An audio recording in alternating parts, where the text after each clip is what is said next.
Guys, for today's video, magluluto po tayo ng gulay na may noodles. Ayan po siya.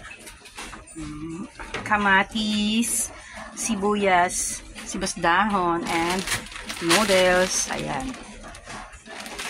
At sayote. Ayan, for today's video. This is my own recipe and this is my cooking. Ayan, samahan na rin natin ng eggs. Ayan yung eggs.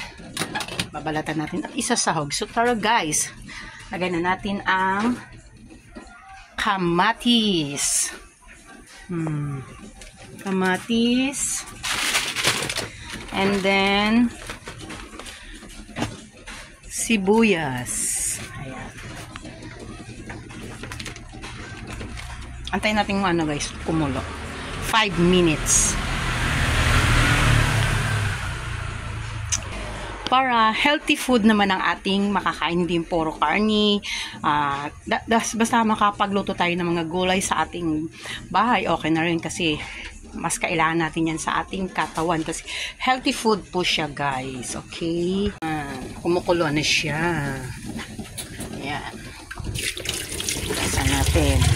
At ilagay natin ang sayote. Ayan, sayote. Antayin natin kung lumambot yan guys, ang sayote. Ayan guys, lagyan natin ang piche bagyo. Ayan. Medyo matigas kasi yung kanyang ulo. Ayan, ganyan. Kaya medyo isabay na lang natin kay sayote. Ayan.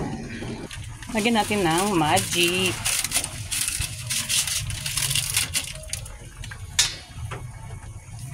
Kunting asin lang.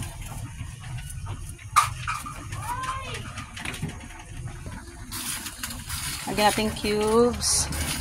Kunting paminta para pang medyo spicy konti. Ayan.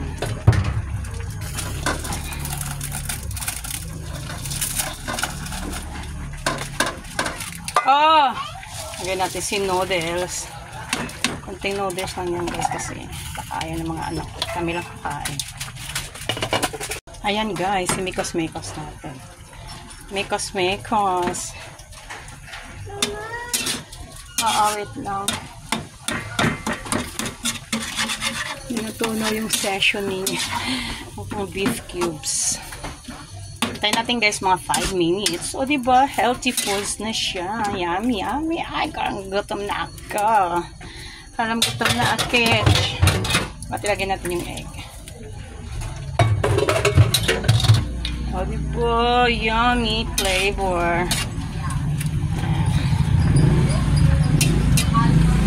And then, takpan natin. Antayin namin malutong noodles. Ayun na siya guys, luto na siya. Tikman na natin.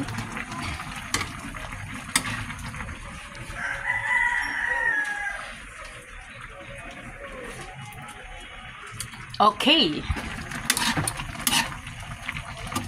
Luto ng ating guys noodles na may gulay for healthy food. Kainan na.